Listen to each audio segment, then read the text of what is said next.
ABN, Advocate Broadcasting Network.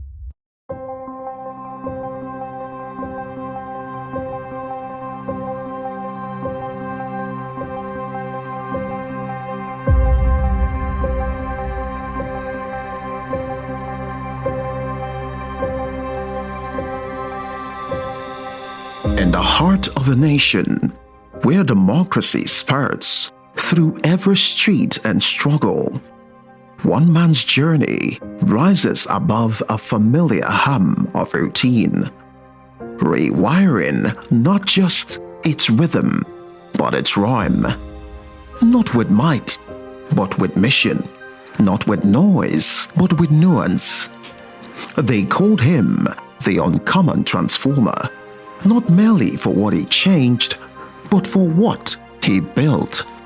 From the bustling avenues of his hometown to the hallowed chambers of the national power, Senator Dr. Godswill Obot Akpabio, GCON, has carved an extraordinary path through the corridors of governance.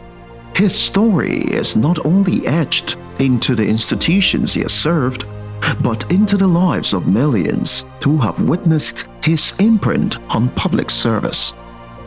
He began as commissioner, shaping state policies from the ground up. As governor, he ignited a wave of transformation, lifting communities and redefining what leadership could look like. In the Senate, he championed legislation with an unwavering commitment to the people. And as minister, he navigated national challenges with a steady hand, balancing complexity with clarity and duty with dexterity. And now, as president of the Senate, he stands at the very center of national decision-making, embodying a leadership that transcends politics and speaks to possibility. His vision is not a distant dream. It is a call to action, a blueprint for progress, a legacy that continues to unfold. As he marks his 63rd year, we pause not merely to honor the man, but to trace the luminous trails of his service, trails defined by resilience, sacrifice, and an uncommon dedication to transformation. Against the backdrop of his monumental achievements, this is a mini portrait of purpose in a world that shifts by the hour, in a nation that depends on those willing to lead with integrity and commitment. Welcome to the trails of an uncommon transformer. He is a man of the people, somebody who relates with his colleagues very well. He cracks jokes. The jokes help to cool their nerves. Because of his background, being former governor, former minister, he has managed so many people, and he is very humble. And he has been able to apply the experiences gathered over the years to manage all of us, despite the fact that we come from various different backgrounds. He's doing well to keep Senate in a week, in a month, then 1 year, 2 years, and all that. I think we have to applaud him. I don't think you can mention his name anywhere around Akwa Ibom State that he has not been able to assist in one way or the other. So he has been a great force for evangelization of Christianity, and in particular, the Catholic Church. Dr. Victor Atta and Godswill Akpabio are the only governors in Akwa Ibom State who have emerged by virtue of their personality, personal achievement, the pull of the people. When I came in, I told my people, this is Godswill Akpabio, your governor, reporting for duty.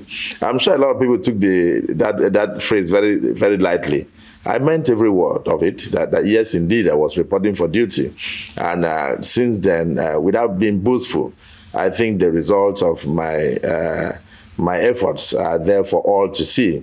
And I give glory to God that, yes, indeed, all these things we are achieving would not have been possible but for God. It was an audacious declaration, one that defined the mission, sharpened the vision, and shaped the focus of Akwa Ibom's new helmsman. Driving his proclamation was a surge of constructive emotion, a force that lent momentum and dynamism, guiding his every impulse. I was angry at the state of affairs that I found in 2007. His anger was targeted at underdevelopment. He was angry because he wanted to change everything at once. To him, he was looking at doing what ought to be done in years, in weeks. He wanted to move Akwa Ibom from where it was to where it ought to be, and to where posterity would celebrate within the shortest possible time. He did not want to waste any time. Indeed, the clock began ticking for him on May 29, 2007, the day he took the oath of office, marking the beginning of a destiny shaped by his electoral triumph. Even the primary election itself had been historic. There were 54 other contestants here. And he did well. And he won. So we didn't have to help him in the winning. That contest remained ever uncommon in the history of political democracy in Akwa Ibom State. It was one context that I saw the will of the people, the love the people can show to an individual who had also been very impactful on the lives of the common people in Akwa Ibom State.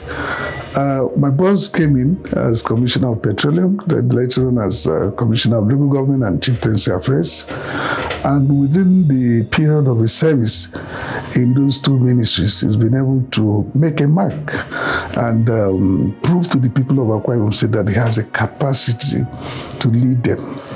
And when the time beckons on the people to look for a governor, so every facet of Akwa Ibom society rose in support of one man.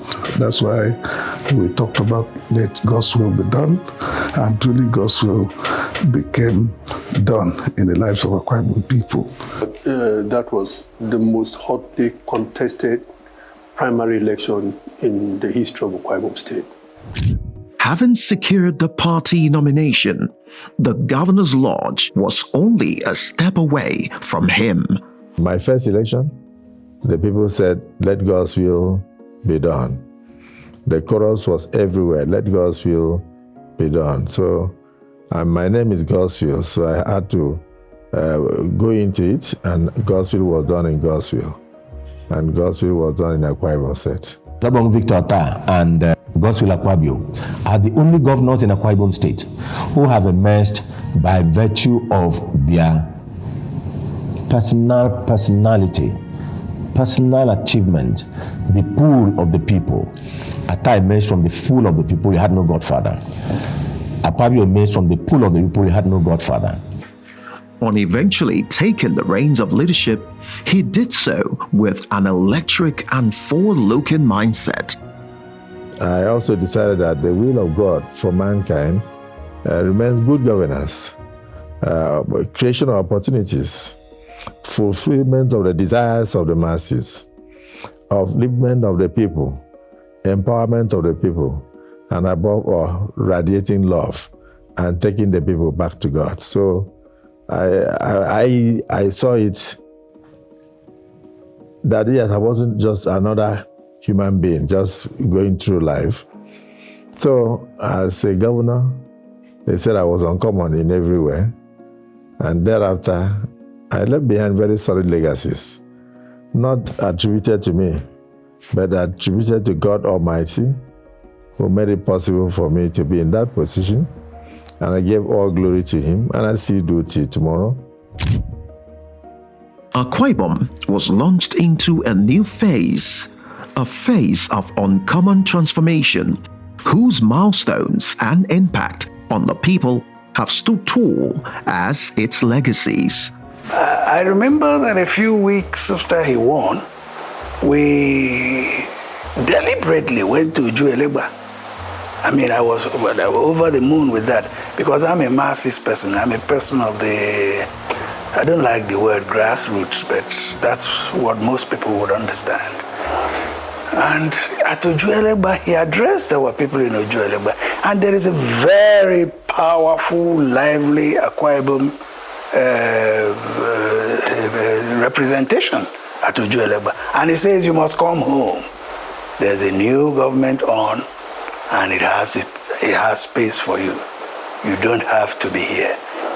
I don't know how that turned out eventually. I was quite bemused by it, but essentially, since I was part of that party, I was happy, because that showed that this young man, as he was, I think he was, 44 then, and it was quite young for a governor in our climes. Has his head, the right head on his shoulders. And it played out eventually, because up to this moment, he is, pound for pound, one of the defining governors of Akwa Ibom State. His tenure was marked with so many things, progressive things, especially in terms of infrastructural development of the state. He changed the face of the state from the rural setting. Of course, like Uyo was a glorified rural local government headquarters with minor adjustment of things like that. And so when he came in, he changed the face of the state capital and did a lot of work on roads, infrastructure, and most of those things you can see with your eyes.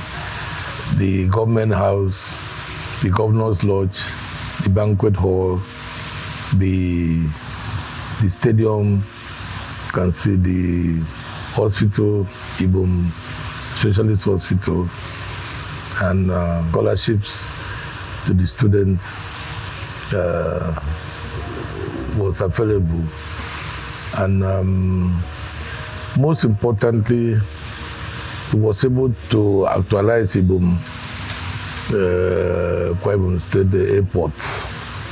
I remember that myself, Senator Netiokun, Chief Asam boarded the first flight, Arik, to the state, and we landed. In fact, I have the ticket I bought to board that was a very good opening for the state. Yes, granted, it was Governor Atta, his predecessor, that initiated the project, started, but he completed it, and then brought in the aircraft to start flying. So they said that is off. Some of the problems we used to have, we started going to Wari to board flights, to go to Abuja. Sometimes we moved to Port Harcourt. Sometimes we were stuck in Calabar because of bad roads. And of course, the flights were not regular. So when he immediately brought in, he made the Akwa Ibom airport to start working. He eased a lot of our problems here. So that was the major opening of the state to the outside world. If not for anything's sake, that Godswill Obot Akpabio International Stadium, that is the only stadium that we have in Nigeria that is FIFA approved. Look at the road network. The road network in this state is Godswill Akpabio. But the flyovers in this state is Godswill Akpabio.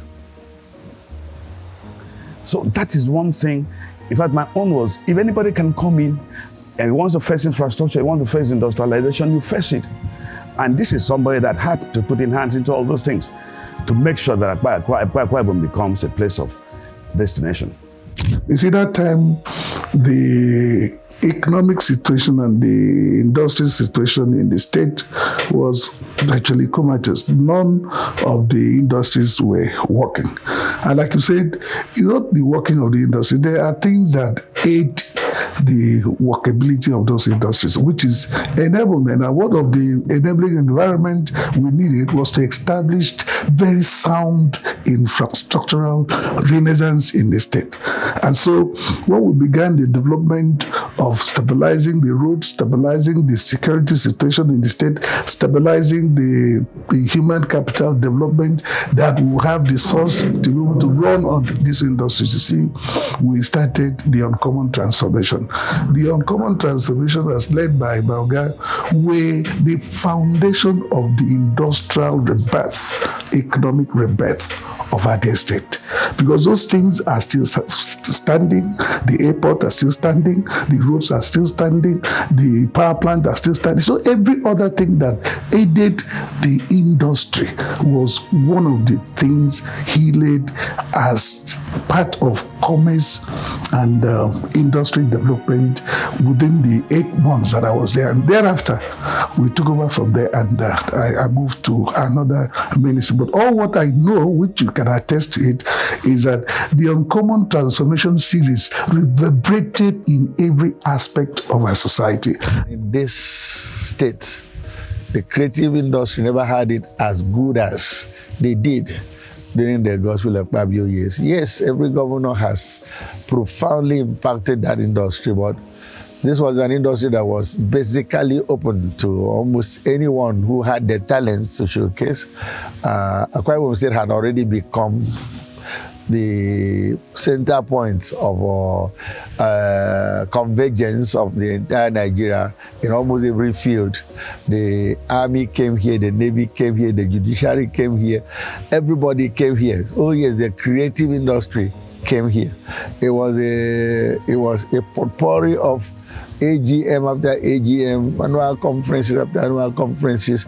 People came here for conventions of all sorts, and the governor hosted them all. So the creative industry was particularly lucky because we depended on them to add synergy to our efforts to recreate. Other legacies etched in his name are the 4 points by Sheraton in Ikorekbene, its silhouette, a testament to a renewed vision, the Ibom E-Library, West Africa's pioneering digital temple of learning, and the Ibom Specialist Hospital, a modern sanctuary where science meets compassion. Across the land, cottage hospitals rose anew, revitalized and re-equipped, breathing fresh hope into every community. Also, in his 2-term tenure as governor of Akwa Ibom State, Senator Godswill Akpabio left a profound mark on education by renovating schools and hospital blocks, supporting students with bursaries at home and abroad, and firmly funding the state's tertiary institutions, rooted in his belief that education unlocks human potential and drives lifelong transformation. He embarked on an effort that would become unprecedented in the history of Akwa Ibom State. One of his best legacies was the declaration of the free and compulsory education for all, not only Akwa Ibomites, all those resident in Akwa Ibom, because that transformed the society from the grassroots. But apart from that, he also, as I said earlier, he has transformed a lot of boys into men by empowering them. In fact, during his reign as governor, he was able to empower a lot of young people who are now in very responsible positions in government and in other agencies. So I think he has been able to make a lot of impact on our society. And a lot of people owe so much to him. I don't even mention those who were in very bad health conditions that he was able to send overseas for adequate treatment. And a lot of them came back and transformed. I can remember one young man, now a pilot, how he said he empowered him to go for training as a pilot. Today, he and some of his colleagues are licensed pilots in Nigeria. So he did a lot to uplift the status of our people and also to develop our people. And that's the same thing he does with his alma mater, who I'm the professor of. What he does good. No other person has ever done it. No other persons. We want to mention a number of vehicles he has brought out to the university. Or the amount of money will come and give to students. Or the infrastructure. We are going to host local games. And then from now, in that university, he the one providing the infrastructure for the game to hold. For civil servants, the Akpabio era was a remarkable one. It introduced the 13th month salary bonus, aptly christened Akpabiomba.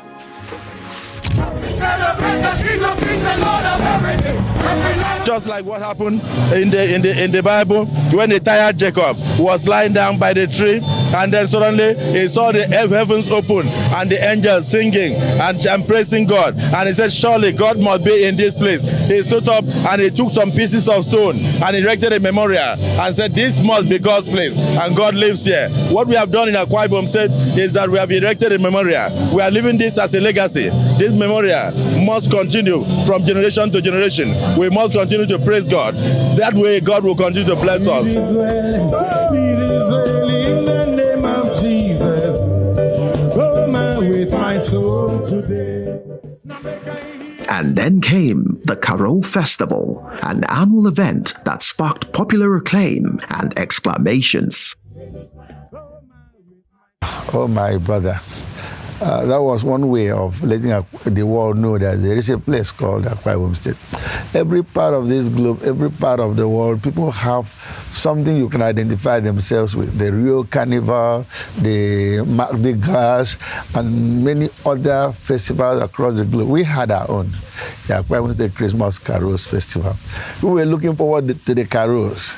Beyond the huge number of persons who walked to put the events together, beyond the high number of creative artists who were involved in the singing and the rehearsals and the performances, the hotels were at their very, very best trying to ensure that they could cope with the high number of visitors to Akwa Ibom State. The people who sold things, the vendors and all of that, remember, it was a splash. And invariably, the tourism window was effectively opened in Akwa Ibom State. The flights, if you needed to fly at that time to come to Akwa Ibom State, you had to book very well in advance. And not only that, you still had to get here through Port Harcourt or Calabar or Wari, because at no point at all would you have any way to get down here during those periods. Well, what I'm trying to say is that, yes, the Akwa Ibom State Christmas Carols Festival impacted deeply on the tourism superstructure of Akwa Ibom State. And even up till today, that superstructure is still being built on. In the vast expanse of his public journey, Senator Akpabio has carried within him a conviction that true leadership is never built on ambition alone. In his large heart, he has always believed that passion and compassion must walk side by side as inseparable companions of service. passion fuels his vision, igniting bold ideas and daring pursuits. Yet, it is compassion that steadies the flame, ensuring that every stride forward is anchored in humanity. Together, they form the rhythm of his leadership, a balance of drive and empathy, of courage and care. For Akpabio, leadership is not merely about power, it is about purpose, guided by the twin forces of passion and compassion.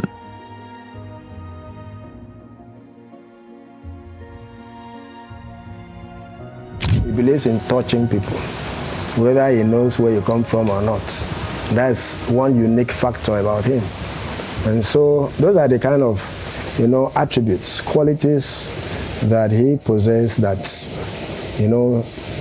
make me to always wonder that for a truth, God has different intents for different human beings. Let me talk for myself and put it on record that my path with His Excellency crossed on 13th of June 2023, the day the 10th Senate was inaugurated. I was clerk of Senate at that time. We had never met. Our paths never crossed. It was on that day that we met, after his election as the president of the Senate. And I started working for him as clerk of the Senate.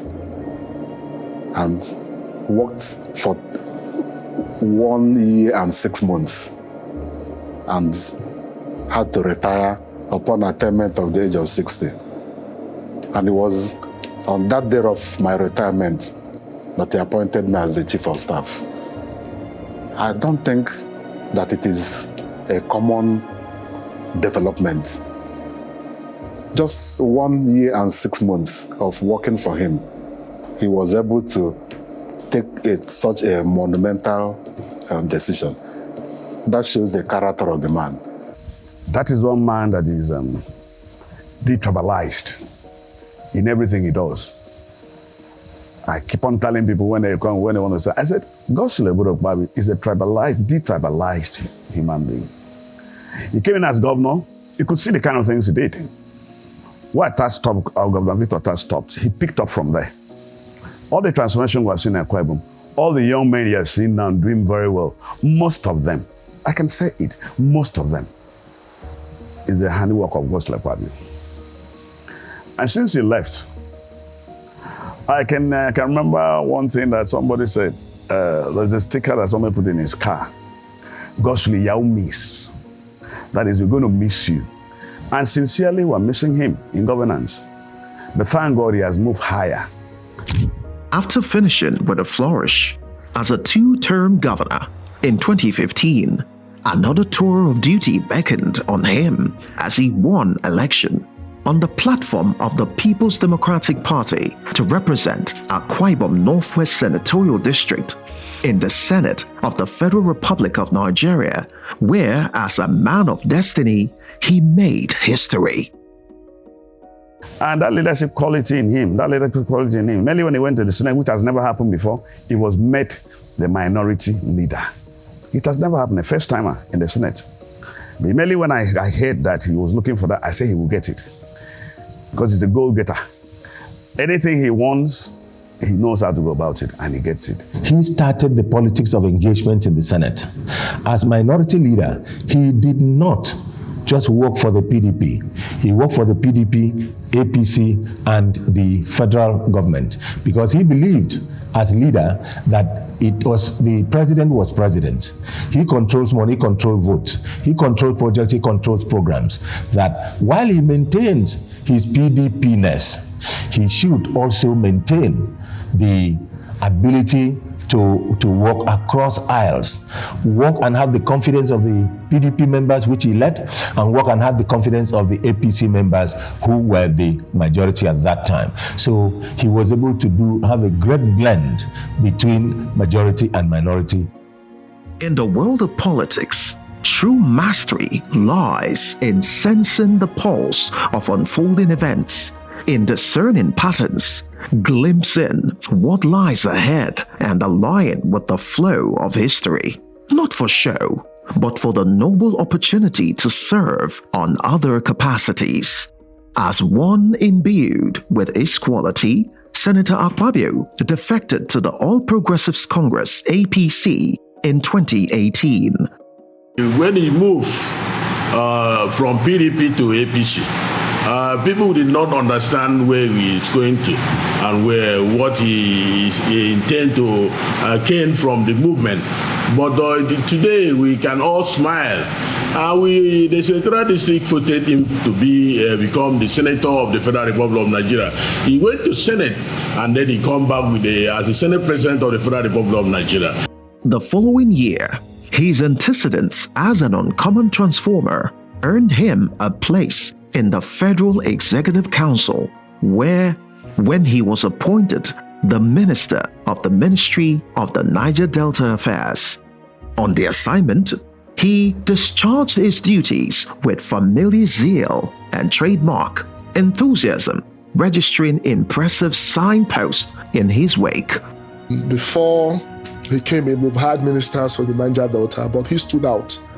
Apart from being very, very, very vocal, we could feel the impact of that ministry in terms of the kind of oversight functions it was supposed to make. Even when there was a time there was a sort of crisis in the NDDC, as the minister of the Niger Delta, he was able to hold his own. He provided the kind of leadership that has brought development to all the states of the Niger Delta.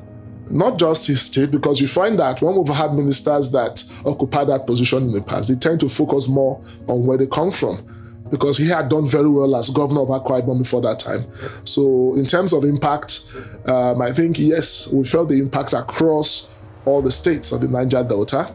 And it was on the basis of that, Nigerians had confidence that now eventually culminated in his election as Senate President. Because if he didn't do well as minister, there was no way Nigerians across boards would have given him that mandate, because the people who elected him as Senate President are not just people from a state, but they are people from the various geopolitical zones. And I remember the entire senators from the South gave him full backing. And that accounts for his previous leadership, particularly when he served as governor and as a minister of the Niger Delta. In specific terms, Senator Godswill Akpabio, as the Minister of the Ministry of Niger Delta Affairs, restructured the Niger Delta Development Commission by ensuring that it is operating within the confines of transparency, accountability, and efficiency, for it to be able to discharge its core mandate of improving the lot of the oil-producing communities of the Niger Delta region. It was also under his supervision that the abandoned NDDC Permanent Headquarters project in Port Harcourt was completed, after which the commission relocated from a rented office accommodation to it. With this development, millions of naira spent on rent over the years were saved. As the Minister of the Ministry of NDDC, the uncommon transformer, among other achievements, implemented many youth and women economic programs as a way of reducing unemployment. Completion of the East-West Road, a crucial economic and transport corridor, which provides access to the federal government's major assets and investments in Nigeria's oil belt. There were a couple of roads, coastal roads, that were built. The NDDC scholarship during this time, the scope was increased. And apart from the fact that, he brought stability to the region, peace building initiatives and what have you. For Senator Akpabio, the call to service, which to him had become a force of attraction, another opportunity came when he contested and won the presidency of the 10th Senate of the Federal Republic of Nigeria and the chairman of the National Assembly in 2023. He used the advantage of the broad-minded across the aisle bipartisan relationship he had as Senate president, as a minority leader. He had built friends in PDP. He had built friends in APC. That is why when you saw the vote that he had and the level of support, it wasn't based on APC, because many APC members opposed him. Also, APC members, he had many votes from the PDP. So he took advantage of his minority leadership, as it were, and the kind of politics and interest he shown in Nigeria and Nigerianness, that accounted for his broad bipartisan support to emerge as Senate President.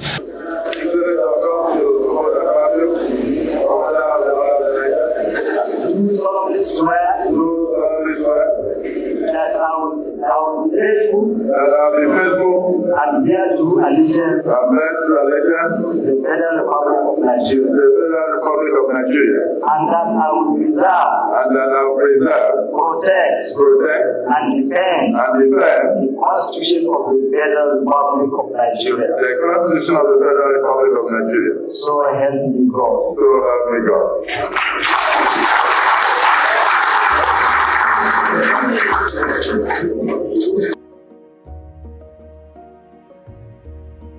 Since assuming office in his capacity, he has not disappointed Nigerians, as he has exhibited the same zeal, the same steam, and the same stride.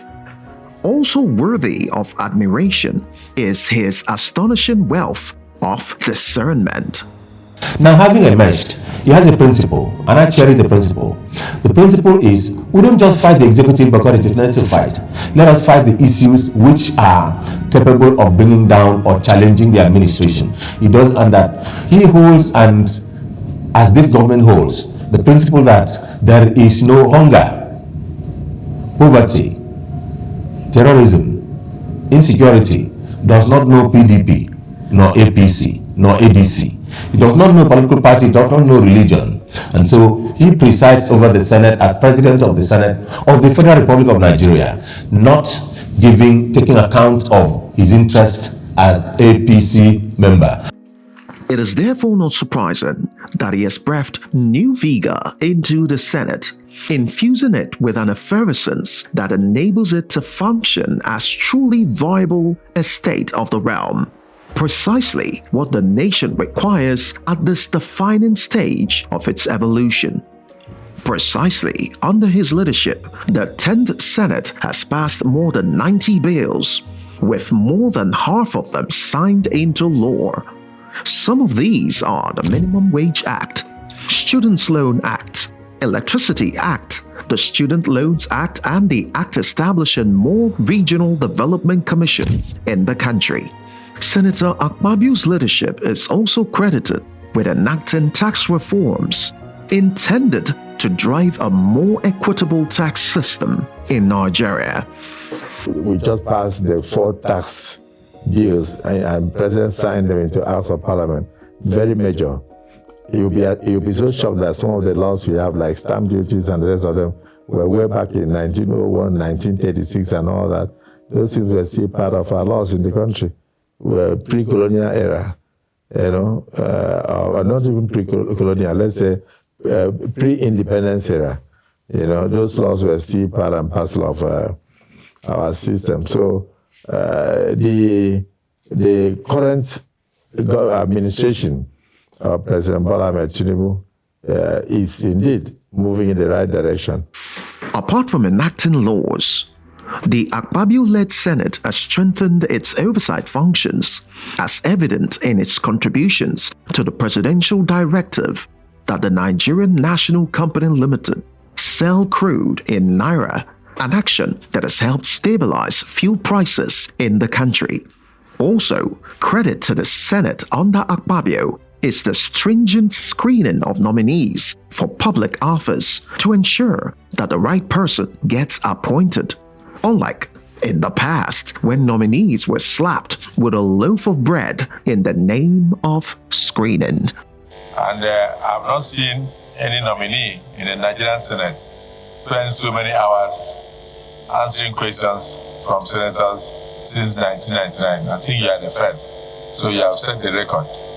I have some senators here who insist that when they take the floor to speak, I should not stop them.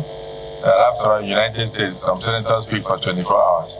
So, in your own case, I decided to make sure that everybody had an opportunity to ask you questions because we are all concerned about the security of the nation. He's doing well to keep Senate in a week, in a month, then 1 year, 2 years, and all that. I think we have to applaud him. He's maintaining his cool. Senators are very mature people. He's been able to manage them so far. And I believe that he's doing well in terms of the deliverables in the constituency and in the state.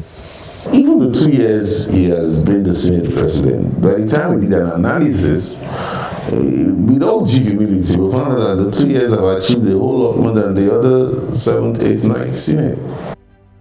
In the parliament, the arrowhead, the Senate president, is the first among equals.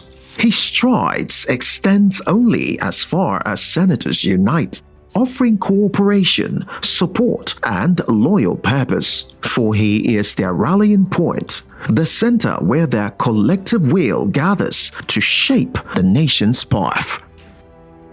Yeah, listen, man of the people, somebody who relates with his colleagues very well. He cracks jokes, and these jokes help to cool down nerves, whenever there's any argument or any conversation which is a little bit, hot, and people tend to, get relaxed. And only that is somebody who's humble, very friendly, and someone who is really generous. So he's a wonderful man, and I call on him to continue those good qualities that he exhibits, in terms of his leadership style. So he's a wonderful person. These are the kind of people that the country needs in the times of difficulty, because he has a lot of things to offer. So I'm hoping that we have more time to stay with Dr. Godswill Obot Akpabio, especially in governance and in leadership of our great country. I was in the 9th Senate, and I can say with all sense of responsibility that he has brought a unique style into the 10th Senate, an effective style, a style that takes consideration of well-being of all of us. From day one, his humility has shown that he has the capacity to administer all of us, because we all came from different backgrounds. And what we have realized is that because of his background, being former governor, former minister, he has managed so many people, and he is very humble. And he has been able to apply the experiences gathered over the years to manage all of us, despite the fact that we come from various different backgrounds. I have seen him break down somewhere in a very emotional moment, as it were. His sense of compassion is quite deep. And of course, he has a way of making you feel at ease. Your style of leadership has been very remarkable, extremely commendable. You have led all the different parties within this 10th Senate as a true leader. You've guided, you've worked hand in hand with the executive to ensure that the dividends of democracy comes to bear. And over what has been the different bits of crisis in the administration, you've always stood strong for the Nigerian Senate, stood strong for the people of Nigeria by meaning well and working hard and rallying the support of the different interests, different ethnic groups, different tribes, languages, religions in the Nigerian National Assembly to ensure that we're working for the best interests of the people who elected us. Your leadership has been truly transformational. inspirational. And you have created an environment where every senator, whether ranking or new, feels comfortable and did given an opportunity to have a voice. You've ensured that irrespective of your party, irrespective of your affiliation, irrespective of your lineage, that will ensure togetherness in the fellowship. And that is one of the things that I, as a person, appreciate in your leadership style. There are so many things and there are so many ways that you can use to celebrate him. So I would rather want to lend my voice in wishing him and congratulating him for his 63rd birthday with prayers, because I believe he has a lot to offer.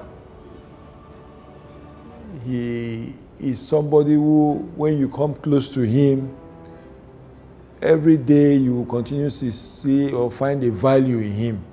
And the most important thing is adding value, impacting in the lives of people around you, in the nation, and also helping to give Mr. President the necessary support so as to reach this promised land for this renewed hope that we have all embraced. He is not only a leader, he is a passionate philanthropist, because he helped me.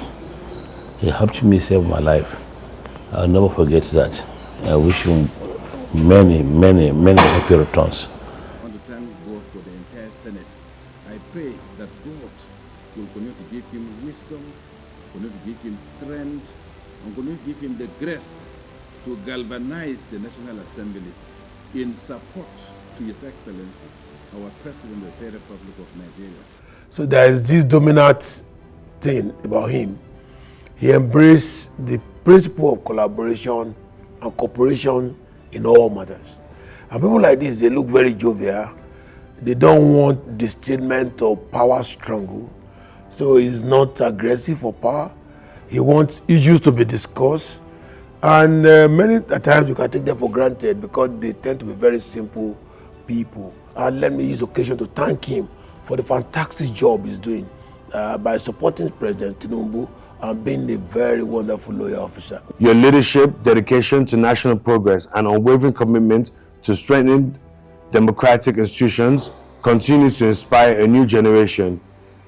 Your statesmanship and tireless service to our nation have contributed gratefully to stability, development, and inclusive governance. As you mark another year of your life, I pray that God grants you continued wisdom, strength, and good health to further your remarkable journey in public service. Yet, beyond the qualities everyone knows, there is another quieter hidden one that few ever recognized. We have been able to support a lot of parishes in their projects.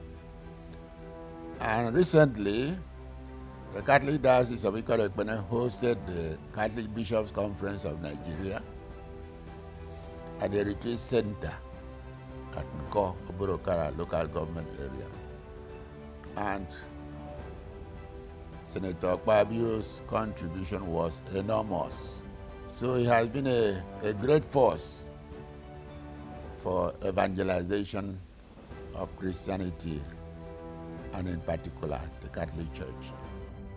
Leaders may come into the world with certain natural gifts, but these gifts alone do not create leadership. True leaders are shaped by experience and by the skills they develop, the challenges they overcome, and the wisdom they gather over time. It is through learning, resilience, and service that leadership fully emerges. For the uncommon transformer, leadership traits manifested early in life. So right from when he was very young, he had the aspiration of becoming a leader and started building up himself from that level. And when he got into secondary school, he became the senior prefect in Federal Government College, Port Harcourt. And when he got into the university, was also involved in leadership in the university. was also involved in the student politics. He was the speaker of the Student Union Government, and I was director of sports, University of Calabar Student Union Government. We were in the same parliament. From then on, we became very close friends. From the very time he became speaker, let me take you back. He has been contributing even as a student. I'll give you an example. The then University of Calabar had a football team named Akada United. And they championed the cause of that team. That team eventually won the State Challenge Cup. It was made up of students only. They beat the Calabar Rovers in the Challenge Cup finals. Indeed, Akpabio's record of service has established him as a motivating force to many, a positive influence on society, and a beacon of inspiration for some scholars and writers who have made him a subject of serious study. I've said Akpabio is a development man, for instance. What does that mean? When you look at courses of study, at the university level, you talk of development courses, development economy, development journalism, development banking, and other. Now, but there's nothing about a developing man. A development man. Akpabio comes in as a development man. That is someone that can be studied. Is somebody that can be studied. When you look at his life, how he has metamorphosed from nothing to something. It is a mystery. It is a book which, in the next 200 years or so, after all of us would have been gone, people will be looking for it. For example, if you want to know how the stadium, the Godswill Akpabio Stadium, was built, the philosophy behind it, and what motivated it, that's where you find it. Because I was directly involved in all these projects. Among other books written about him are Godswill Akpabio as a Socio-Political Theory and Contemporary Machiavellianism by Nkeruwem Ekpo, and Godswill Akpabio, a Distinguished Statesman at 50 by Isaac B. Agbaje. For his outstanding performance in public office, Distinguished Senator Godswill Akpabio has been accorded many honors and recognition, including 6 international, 3 national, and 15 media awards. These are heavily complemented by traditional titles bestowed on him by ethnic communities across the nation. As succinctly captured in its website, quote, Senator Godswill Akpabio leads with the heart of the people and the vision of the nation, trusted, respected, and deeply connected to the hopes of every Nigerian. He stands as a true champion of unity, progress, and leadership that delivers. I see him as a unifier and a peacemaker. Even when he comes to a tense environment, he has a witty way of whittling down tension. You will find something to say in that environment, and you will see everybody smiling again. And I think he's the best asset to the president. He has added so much value to the president's tenure. He's the man the people of our nation proud to have him. Even me, he's my boss. I love him so much. He's a gift of honor and Nigeria. You see, since we was about 50-something years ago, we don't have a Senate president in South. From the streets, the echoes of his praises fill the air.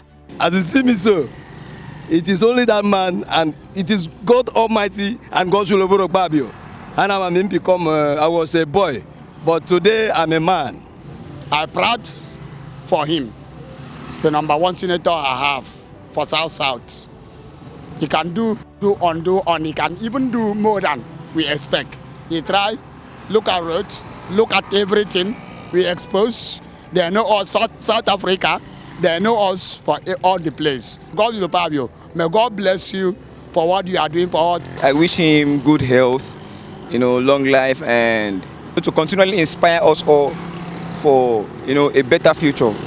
I wish him good health, long life, prosperity, and above all, wisdom. And so, as the pages of his public life continues to turn, one truth remains constant. Leadership at its best is not a destination, but a devotion. A devotion to the people, to the progress, and to the promise of a nation still writing its finest chapter. In the story of Nigeria's democratic journey, Senator Dr. Godswill Obot Akpabio, GCON, stands not just as a witness, but as a weaver, threading vision interaction and turning challenges into chapters of possibility. This documentary invites you to look beyond the titles and triumphs to the heartbeat of a man whose calling has been shaped by service. It is a testament to how one's life, anchored in purpose, can illuminate the path for many. These are the echoes of his endeavor. And as he turns 63, we wish him brighter shine of God's countenance. Happy birthday, the uncommon transformer.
ADBN, Advocate Broadcasting Network.